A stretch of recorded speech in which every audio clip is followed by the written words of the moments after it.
Olá, mais uma vez aqui no canal Direito e Inclusão.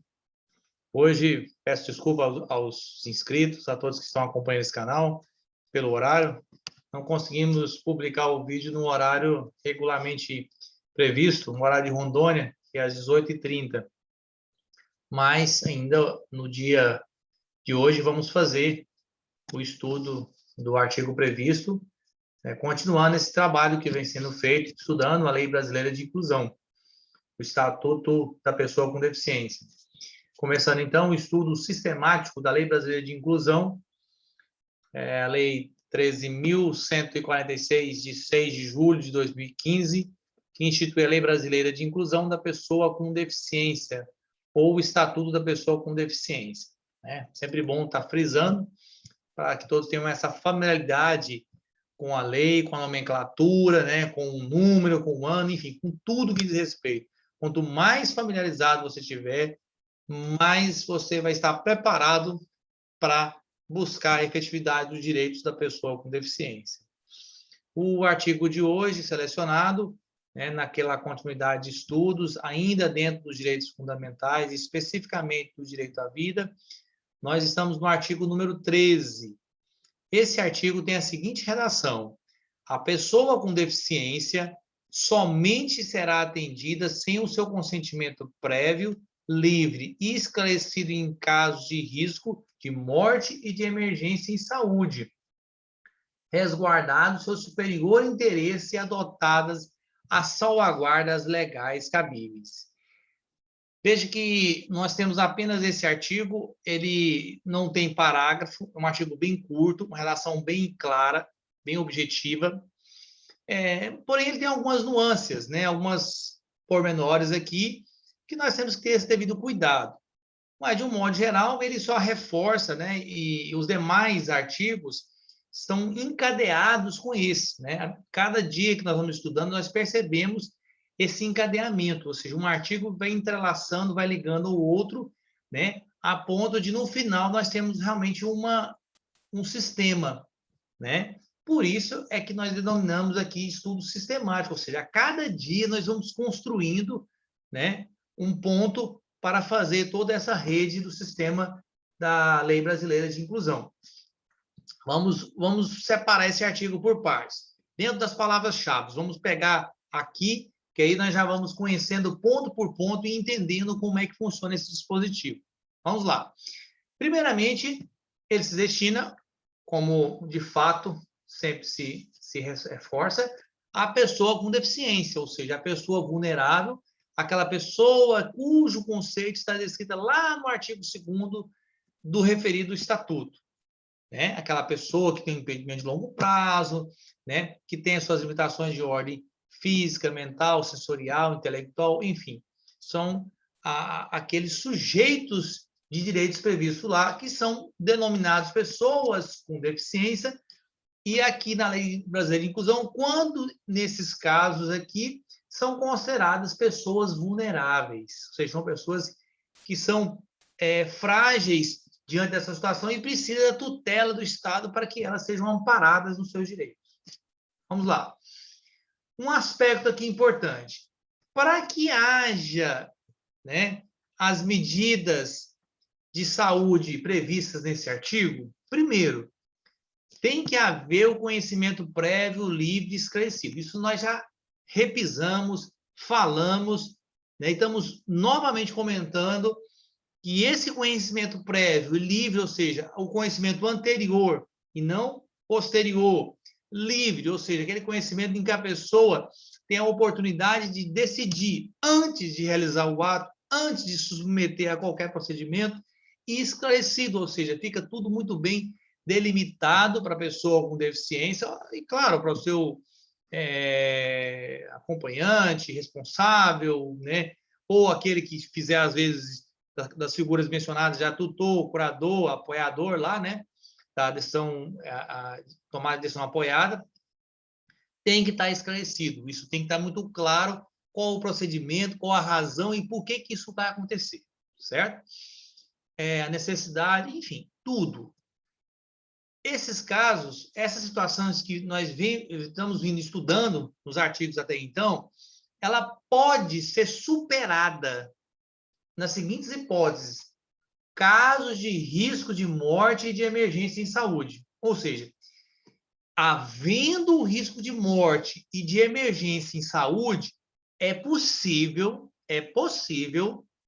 superar o conhecimento, ou melhor, o consentimento, ou conhecimento também, prévio, livre e esclarecido. Né? Então, isso até do ponto de vista ético da medicina, da ciência, né? É algo razoável, né? Algo previsto expressamente, que o conhecimento, a situação, quando se depara de risco de morte ou de emergência em saúde, não é exigível se perquirir o conhecimento livre e prévio. Né? O médico ali, o profissional de saúde, tem que tomar a providência sob pena de responder pela omissão, que aí caracteriza um outro crime previsto no Código Penal brasileiro. Né? Então, bom, então isso ficou claro. Quando houver risco de morte ou for caso de emergência, que aí a ciência médica define, né? Quando está em uma ou em outra hipótese, é possível a intervenção de imediato, sem o consentimento prévio, livre e esclarecido. Resguardado, nesse caso, seu superior interesse e adotado as salvaguardas legais cabíveis. Ele vem falando que a regra é o consentimento prévio, livre e esclarecido, salvo nos casos de risco de morte de emergência. Aí, desde que, ou seja, você só pode superar se for resguardado seu superior interesse e adotadas as salvaguardas legais cabíveis. Nós temos situações onde você tem que analisar realmente todo o contexto da pessoa com deficiência, né? E ver se não há nenhuma limitação de ordem até teleológica, religiosa, né? Analisar se há situações em que a pessoa tenha uma dependência, né? De alguma situação, algo que não tenha o conhecimento médico prévio ali esclarecido. Então, o interesse superior da pessoa com deficiência, ele está acima de qualquer coisa. Mas é claro que isso não pode ser comparado ao direito à vida, né? Então, assim, essas salvaguardas legais cabíveis são situações onde você teria que averiguar, por exemplo, a questão de uma intervenção médica para fazer um determinado procedimento e, ao mesmo tempo, se aproveita para, né, fazer uma outra intervenção, que não é necessária. Então, esse superior interesse, essa salvaguarda legal, não permite que se faça isso.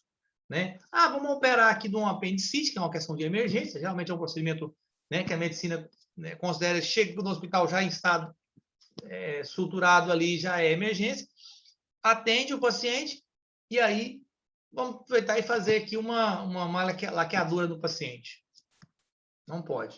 Né? Então, assim, essas limitações aqui, elas têm que estar realmente em razão de todo esse contexto aqui, em perfeita coordenação e alinhada com o interesse da pessoa com deficiência. Isso daqui, na verdade, é muito tênue, para a gente poder delimitar aqui as situações. Porque quando você depara com risco de morte ou de emergência, o médico considera que o interesse superior e que a lei está a favor da pessoa com deficiência, né? Para autorizar a intervenção cirúrgica. Tem que fazer uma cirurgia cardíaca agora, porque o paciente tem um infarto. Não há o que se esperar, não há o que se analisar, correto? Então, são situações que a gente tem que tomar esses cuidados, assim, que, de um modo geral, o que fica valendo realmente é resguardar o risco de morte e emergência, porque o próprio Código de Ética da Medicina e das demais ciências também ali, né, os profissionais que estão atuando junto com o médico, né, assim o prevê, que o médico tem que empreender todos os esforços necessários para que haja a devida atenção, né, a devido atendimento, sob pena de responder também. Então, esse conflito de normas aí faz com que o médico haja e que o interesse aqui seja realmente preservado, que é a vida da pessoa com deficiência, sobre todo o aspecto aí. Pois bem, então fica aí um encerramento, agradecimento a todos que estão acompanhando. Espero que todos tenham gostado, né? Todos tenham curtindo esses vídeos aí e compartilhando. São momentos que a gente aproveita para estar realmente difundindo esse conhecimento tão importante da lei de inclusão. Deixo aqui meus canais, o canal do YouTube, Direito e Inclusão, Dr. Flávio Henrique de Mello, e o canal do Instagram, Direito e Inclusão, Flávio Mello. Peço que todos se inscrevam nesses canais, que deixem seu like e compartilhem esse conhecimento para todos estarem acessando essas informações e terem a bagagem para garantir os direitos fundamentais dos seus. E ative o sininho das notificações para não perder os próximos vídeos. Vamos estar fazendo cada vez mais vídeos, sempre intercalando. E quero já anunciar que logo, por próximos dias aí, ainda vou dizer qual a data correta, estaremos fazendo uma live. Essa live é sobre bullying pandêmico com relação às pessoas com deficiência. Espero que todos curtam isso, né? E aproveitem essa oportunidade para estarem fazendo a sua devida atenção para as pessoas com deficiência. Um grande abraço a todos, fiquem com Deus.